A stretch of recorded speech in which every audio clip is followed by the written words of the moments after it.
This is Ashley Newby, and you're listening to the Black Studies Podcast, a Mellon Grant sponsored series of conversations examining the history of the field.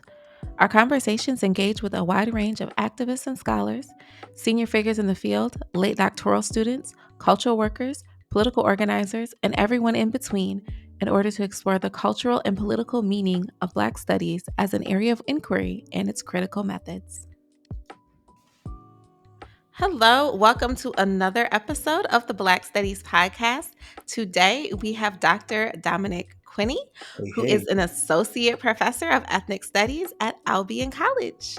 Hi, hey, Dominick. hey, thank you for having me. Thank you so much for being here. Yeah, I know we have known each other for quite some time. we have. It's been a while since high school. Yeah, which I'm realizing how old I'm getting I know, when I think I about was how just ready to say long that. ago Like high school was at this that put a whole lot of reflection on that. As soon as I said that, it's like, oh, good. Yeah. But we also both attended Michigan State Yep, go green. for undergrad and PhD. Yeah, So it has been a very long time. yes, indeed. So to get started, if you could just reflect a little bit on your how you got to Black Studies. Like Okay. how did you come to it as a field? Like Mhm. what keeps you committed to the field itself? Okay. So I got introduced to Black Studies before Black Studies was in my life, if that makes sense. So my parents grew me or like raised me to be and experience Blackness without directly saying Black. I went to a very Black church. I socialized with Black folk.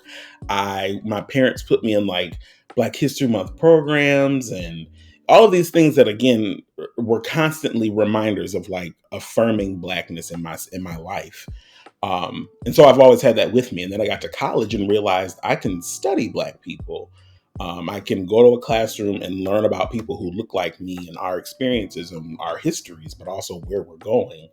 And so those experiences kind of brought me into Black studies.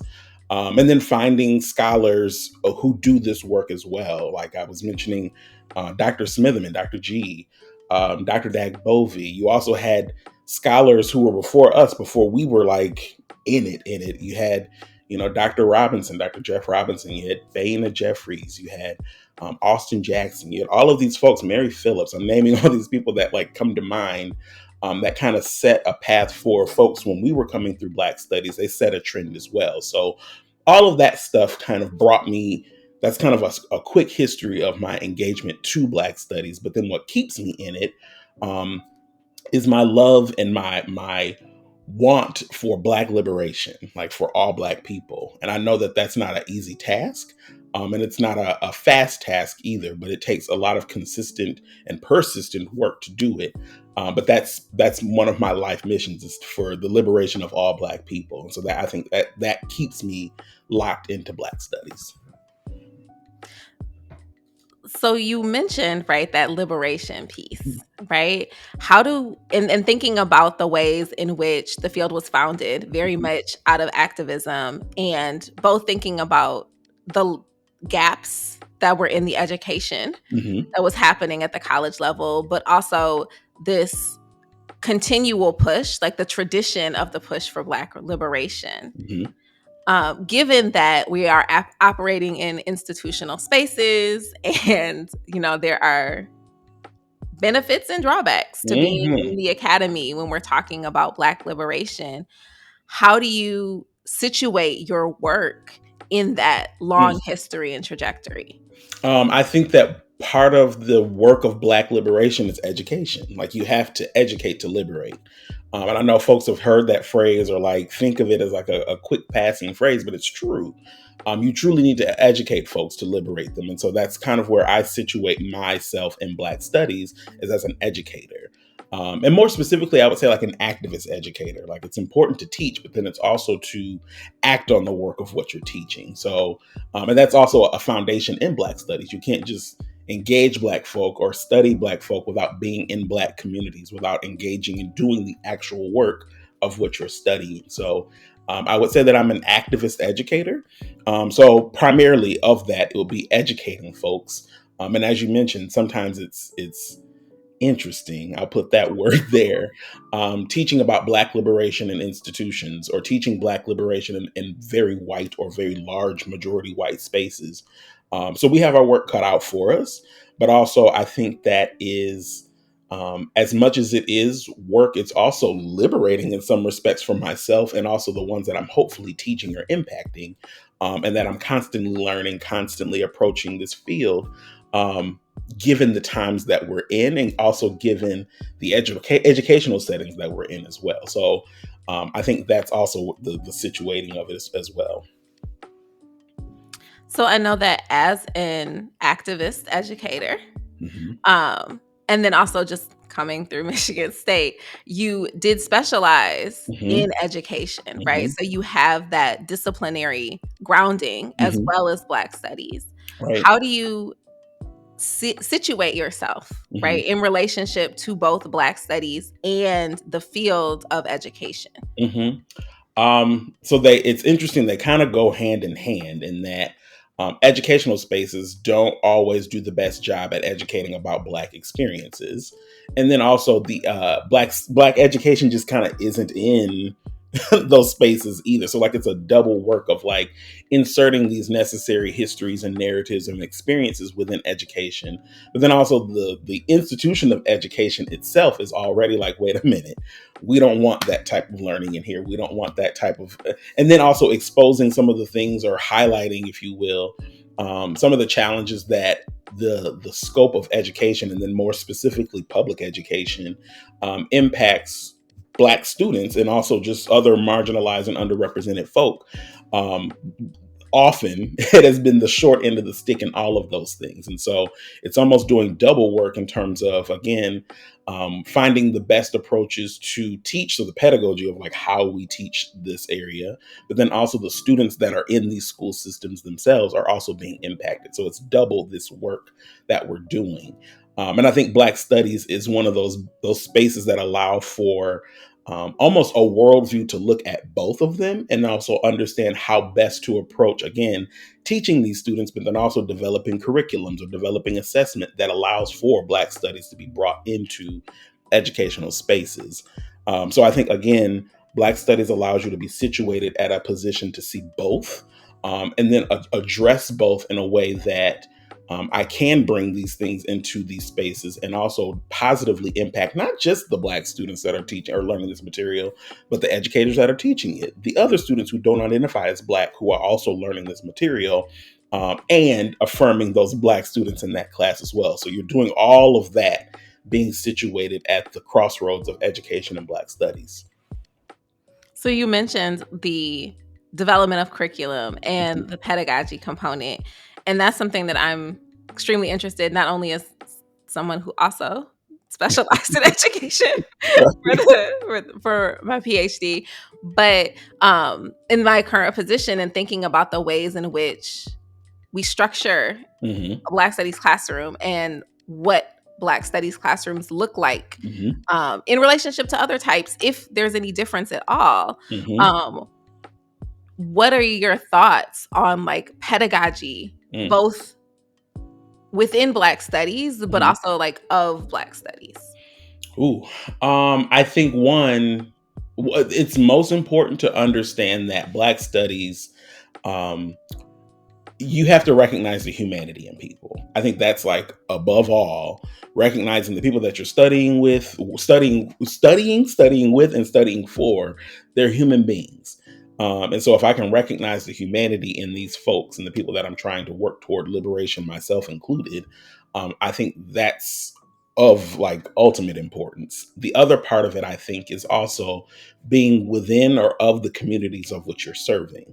So I can't study Black folk and then never engage Black people, or I can't study Black people and just say, well, I've only read a book and that's the only engagement that I have of Black studies or Black people. So there's an immersion of humanity and like, people are afraid to put the love word in academics, but it's true. Like there's a love of Black people that is necessary, or maybe just a love of humanity, and you can grow to the. I want you to love Black people, but I think again there's a love of Black people that is necessary in doing this work. Sometimes it's frustrating, sometimes it's confusing, sometimes it's it's all of these things that it can happen, but also if that love and that humanity is still there, that's what pushes you or propels you to keep going. Like, yep, that student didn't understand that concept, or maybe that policy is not helping those students, but you get up and you have another day to keep pushing toward this liberation. Thank you. Yeah. So, and this is kind of building on everything that you've said so far, Mm, right? But how does the history of mm, the field inform your work, both as a researcher mhm. and as a teacher? Um, So I'll say as a teacher, it's frustrating. It's still frustrating when in 2024 you're still finding texts that have inaccuracies, or you're finding that curriculum doesn't even talk about certain things. So there's a frustrating part in that, and then that requires you now to be more creative in how you do it because of the political landscape of education, more specifically public education. You can't teach certain things, or it's shunned, or it's highly criticized, or scrutinized. And so you have to find ways to bring in what is necessary to be taught despite these circumstances.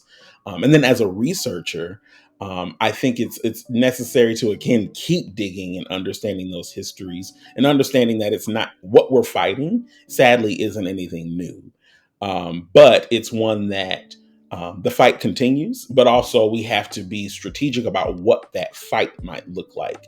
Um, the techniques of the past might work, some of those things, but also we have to adapt new strategies given the time frame and the political landscape that we're in. So you said something interesting, right? The reality is that there are spaces and states where certain Hmm. things can no longer be taught Hmm. or can no longer be framed in certain ways within the classroom. Yep. And then thinking or linking it back to where you said like the importance of being in community Hmm. and having that interaction with Black people, Hmm. not just in books and in the Hmm. research, right? What do you think are maybe the possibilities for us to have these third spaces of education Hmm. increasingly or increasing moving Hmm. forward given the political landscape that we're in? I think it's imperative that these spaces it continue or are developed. Um, Again, utilizing history and understanding that space we weren't allowed to learn, we weren't allowed to read, we weren't allowed to write. And so I don't take this idea or this space of education lightly. And to that point, again, I feel like as a Black Studies scholar, I would be doing a disservice to my community if I left all of my information in the ivory tower. And so that includes that, I should say, that means going into communities. That means going and bringing the academy, or even just bringing thought into spaces that traditionally may not have been understood as a learning space. That might be in the basement of somebody's church. That might be in somebody that's in grandma's living room. That's in, you know what I mean? All of these varied spaces that we don't necessarily think of as learning spaces are that when you meet that lady or that person in the produce section and they're having you could spark up a conversation about Black studies there. To having, seeing kids at an after school program, we can find ways, and we have found ways, and I think it's still necessary to use those ways of bringing what we know in the academy, but also understanding the Black experience outside of the academy, meeting them in varied spaces that don't necessarily equate to the traditional classroom space. Thank you. I think that is also Yeah, imperative in this moment, thank you. um, as more and more states Hmm. are instituting more and Hmm. more restrictions. Yeah. Yeah, it's getting more and more difficult. Like the fact that I literally just saw this morning that I think in Maryland they're like rejecting AP Black Studies because of too many conversations around racism, and it's like that's a necessary component of Black Studies, or just understanding race in any space. But just those types of things where it's like we were on one track of like, yep, AP studies for Blacks, like that's great, let's implement that in K-12 schools. And then it was like, wait a minute, we don't like this. Whoa, whoa, whoa, whoa, whoa. We thought we were just going to be celebrating Black people. And it's like, that is a component, but there's a lot more that we also need to talk about in that space. So I think that's the other thing. Institutions don't know how to handle sometimes what we do, even though we've been around for a minute now.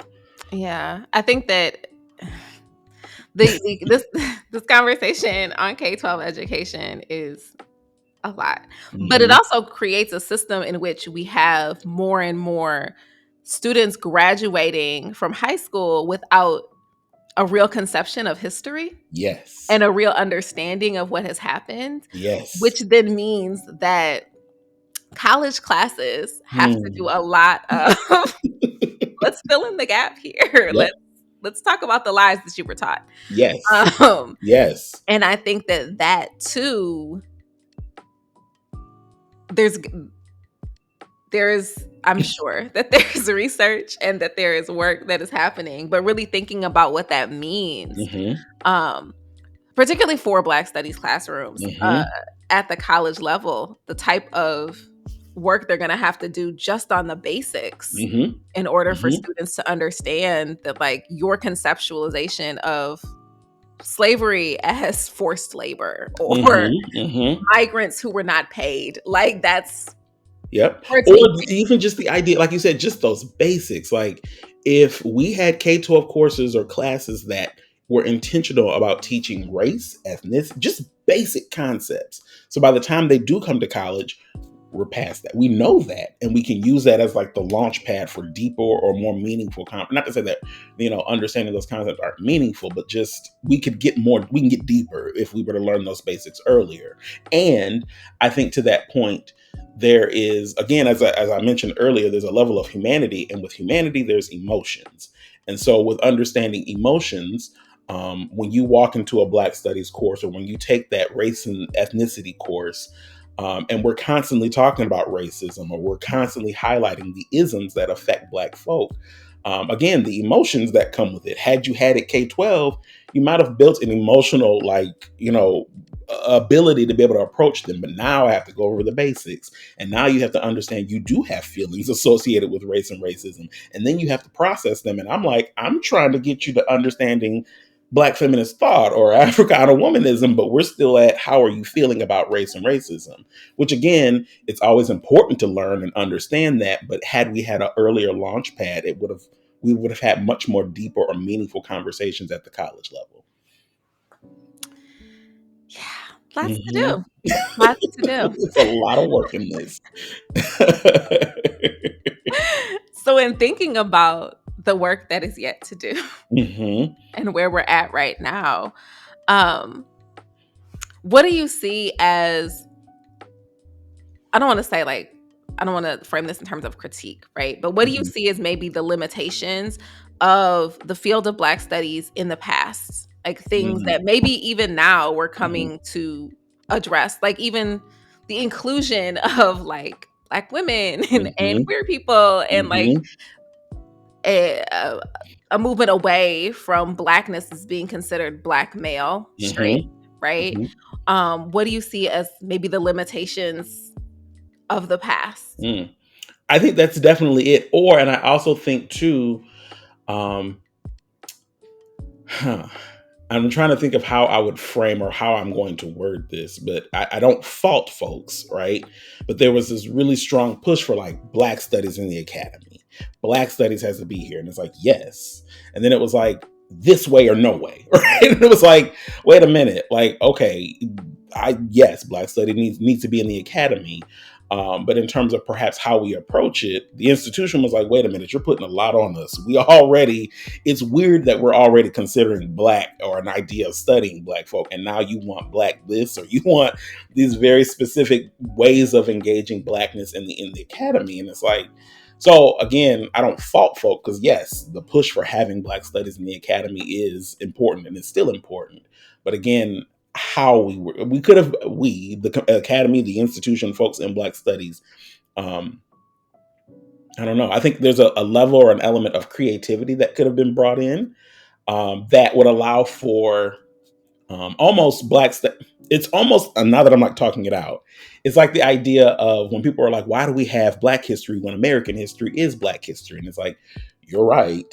And like, we still need to be intentional in these spaces. And so, had we, like, if we could find ways to intentionally bring in Blackness in spaces where we didn't think about it, I think that might have shifted how the academy approached Black studies or approaches Black studies. So that we are, instead of just you have an American history course, but again, being very intentional of bringing Blackness into that, bringing Blackness into your literature classes, bringing Blackness into Blackness is everywhere. So we're going to see it in science. We're going to see it in social science. We're going to see it in religious studies. We're going to see it in women and gender studies, in sexuality studies. All of these things are there. Don't deny it, but also because it's now in these, like, we are intentional of having a Black studies space, that also works. And so then you could do Blackness, but also understanding Blackness as interdisciplinary, but also Blackness from an English standpoint, Blackness from a history standpoint. So just again, expanding how we approach how Blackness is brought up in academic or curricular spaces. So that brings up an interesting question that John, my co-partner on the podcast, that he asked in some of his interviews about whether or not the goal of Black studies is to no longer need a separate thing called Black studies. For it to be, for Blackness and the study of and centering Black people to be in each discipline in such a way that that's the norm. And we no longer have to be like, but wait, you're not taking seriously this body of work over here. Yep. What do you think about that? So I've never lived in a world where that happened. So if it were to happen, and it's interesting you say that. I've often told my students, if tomorrow I woke up and racism was gone, I wouldn't have a job. Like, if there was no racism, granted, there are other isms, sexism, classism, able, all of those things. But primarily, if we're looking at race, if we woke up tomorrow morning and they're like, July 3rd, there's no more racism, I probably wouldn't have a job. And I think that I would be okay with that, right? Like, I think I would be okay with the fact of like, there's no more racism. I don't have to constantly fight for this necessity of understanding how race impacts people. To that point, like, if I were to wake up tomorrow and everybody was like, yes, Blackness is everywhere, we respect, we love, that would be when I would be like, oh, I guess I don't need this degree. But I've never known that world. I've never known in a society where we haven't problematized or killed or whatever Black folk, or the idea of having this free world. And it's a great thought. It's a wonderful idea, but we haven't achieved that yet. So it's still necessary. As much as, again, if I were to wake up tomorrow and everyone said like Blackness is in every history book, in every K-12 school, we are like, if all of those things were there, which I've never imagined, I'm okay with that, but it's not there. So the work continues. Fair enough. I mean, just even the imagining of it, like, it's like, I don't know. I think that, as the Black intellectual tradition tells us, right, the radical change that would be necessary for racism to be uprooted, I just don't know that that's possible. I don't know if that, not without, no, I don't know. Like, again, and I'm like, I even tell students, whenever we think about the foundation of this country, it was founded on violence. Like, literally, violence was how this country was created. And if we're thinking about how change is created or how we understand change, particularly in this country, violence is often at the root of that. And not that I'm advocating for violence or that that's something, but again, how these foundations have been set up in this society, found that violence has been regularly been used or utilized as a way of saying, let's overhaul what we see. And begin to try something else. Whether or not it's successful or not, that's something. But at least we know we can start with violence. And again, not necessarily the one that I'm like, yes, wake up and go do that. But also, I know Black folk in this country and violence, we have a sordid history with that. And so also, kind of bringing in Audre Lorde, do you use the same tools that this master is doing? Like, do you use the master's tools to dismantle this master's house, or are there other ways to do that? Um, Nah, you're yeah. It's just one of those ongoing, I want these changes, but also I know that these changes in the ways that I'm talking about, like with violence, harm Black people. So how could I don't want to put my people in harm's way. If I love you, why would I put you in harm's way? But also seeing how this country functions, that's how a lot of people operate, is using violence or putting people in harm's way to get something else achieved. it's a lot. Yep. And it's tiring. It is. It is. It is. The amount of conversations that I've had, like just like this work, this space, Mm-hmm. this moment is very draining. And yet, Mm-hmm. just I personally don't know what else I would be doing or what else I could be doing. Yep. Right? It's like Yep. this both ands. Yes. Yes, I'm exhausted. And what else am I And supposed to do? and again, I'm trying to not only free myself, I'm trying to free all Black people. However you look and you identify as Black, if you in Lansing, if you in Bangladesh, if you in South Africa, and you have an understanding, or if you are Black, like I am trying to liberate this understanding of anti-Blackness, or just not understanding the Black experiences. And so it's like you said, it's tiring. And then also there's like this weird, and I don't know if it's weird, but I'm also empowered by that as Mhm. well. Like I'm so tired, or like even teaching a simple class, some days I'm like, I'm out of it. But also I know I gotta go tomorrow, or I gotta teach again tomorrow, or maybe I approach it this way tomorrow. So yeah, it's an ongoing tired love, tired love, tired love, and it just keeps repeating itself. I think that yes, because what you said before, right? Love, even though we don't talk about it, it's necessary Hmm. because you can't stay on this cycle Nope. if there's not some form of love in it. At all, like legit. And I'm like thinking about if I were to think about Black studies as a family member, right?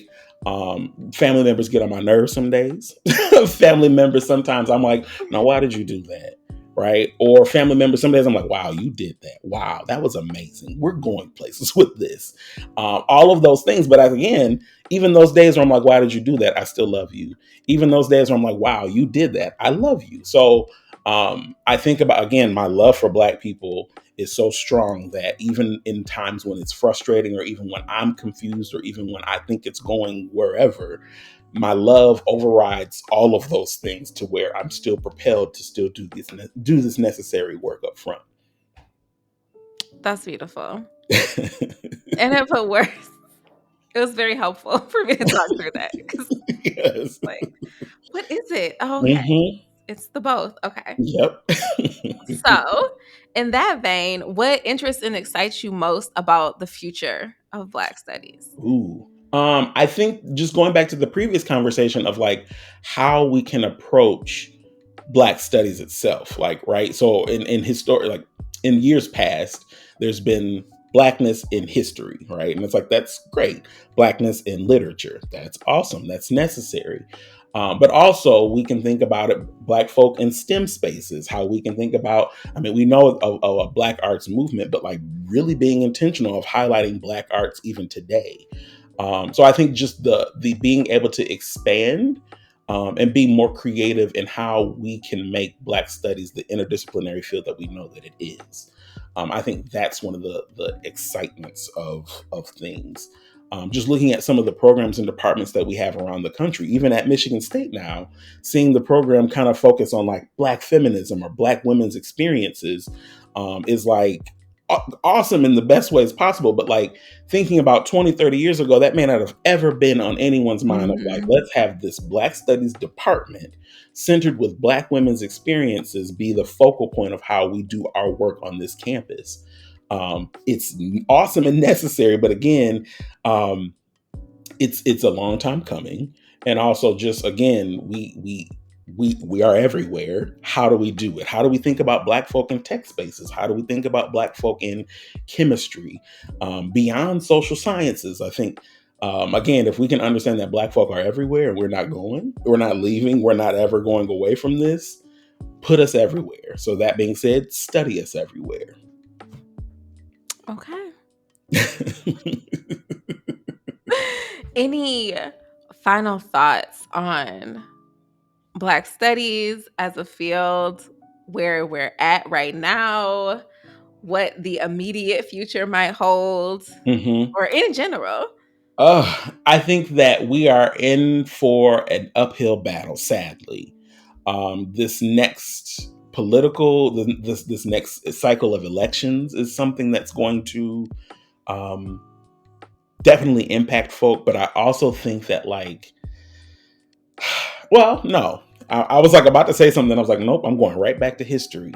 I think a lot of things that we are encountering or experiencing in 2024 are a lot of the same techniques that have been used historically. You don't want folks to understand something, put it in writing. You don't want folks to understand something, just say that the government is doing it. Just kind of blame the institutes, or you want to like keep information away from people. Don't teach them.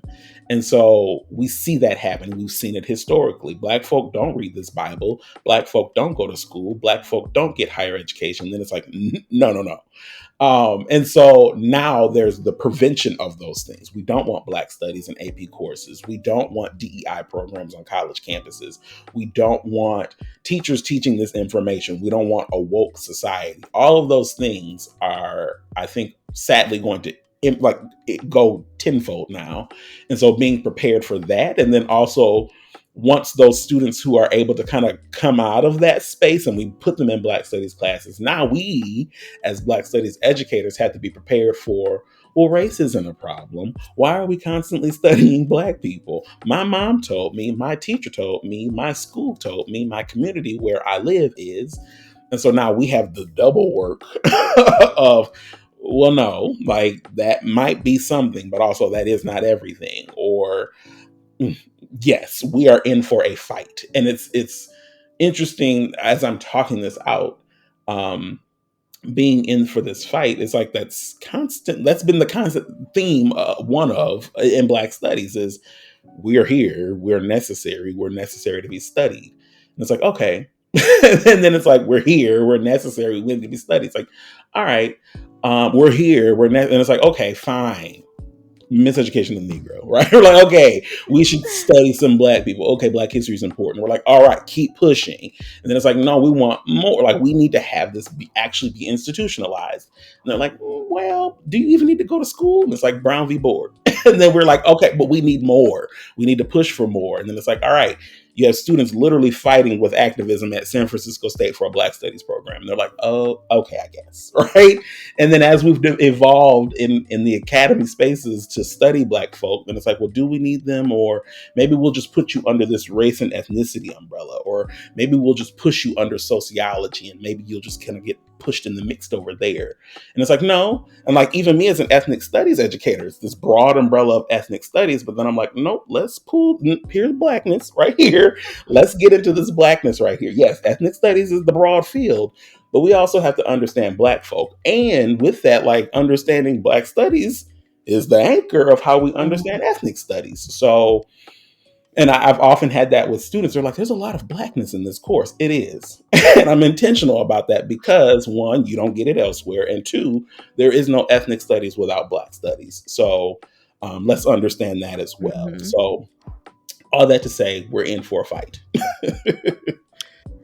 So this is, and we can just let this question go if you want to. But thinking about what we're about to, deal with this fall, Mm-hmm. both within and outside of classroom spaces, Mm-hmm. are there strategies that can help to sustain the type of work that's particularly going to be happening this fall?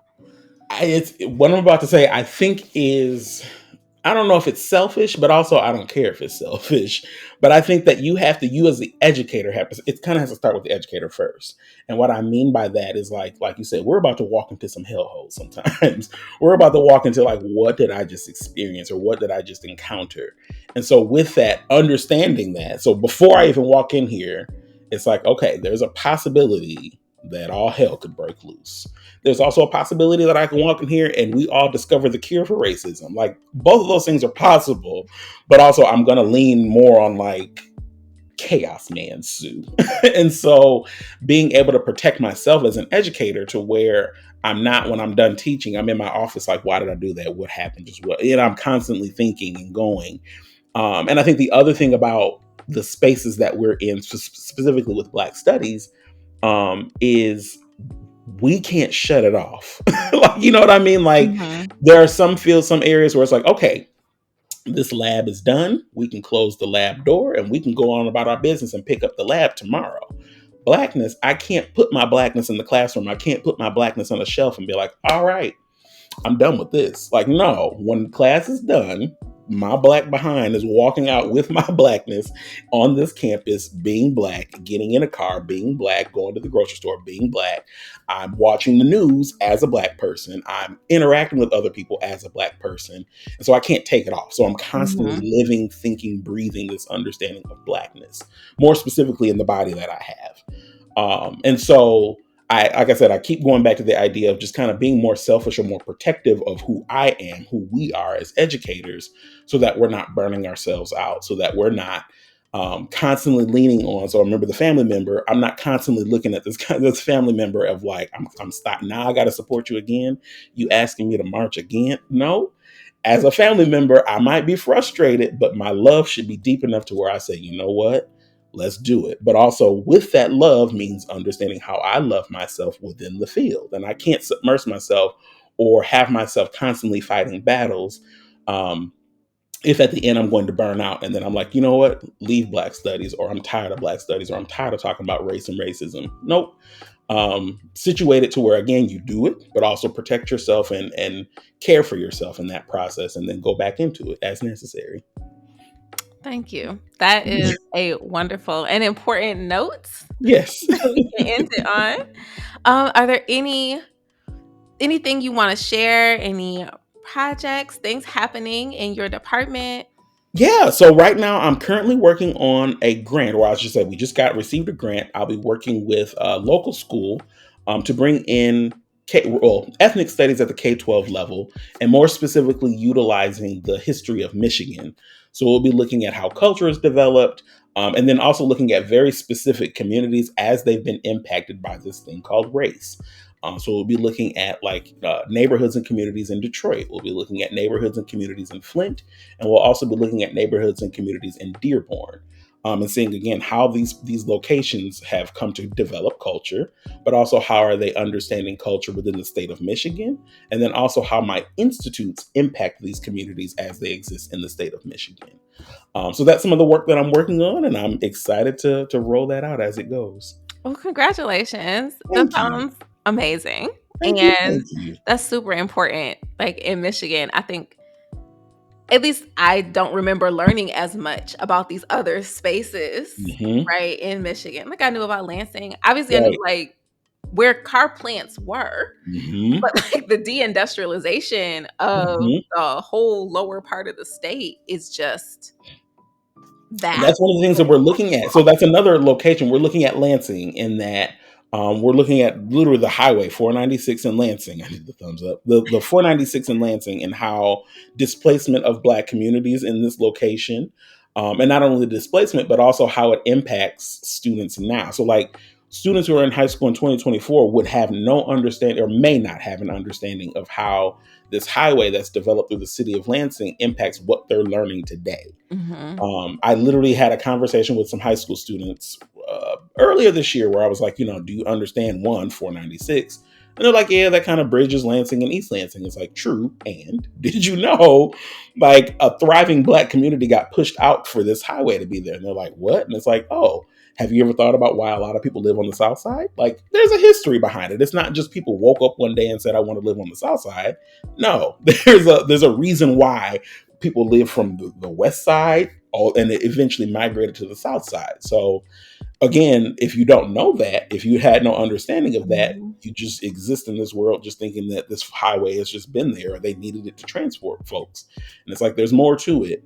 And so that's again the intention of doing this grant work with these high school students, is to let them know histories exist for a reason, and it's important that we dig into those histories to understand who you are, but also the community around you. Well, that sounds amazing, and I look very much forward to hearing more about that. Thank you. I so appreciate your time today. Thank you Thank for having you. me. I hope you have a wonderful rest of your summer. Hopefully, Thanks, you you get too. some rest and some Yes. breaks Yes, to yes, gear up yes. for this fall. Like I said, we got to fight, so get some rest. Mhm. All right. Have a wonderful day. Yes, you too. Thanks. Yes.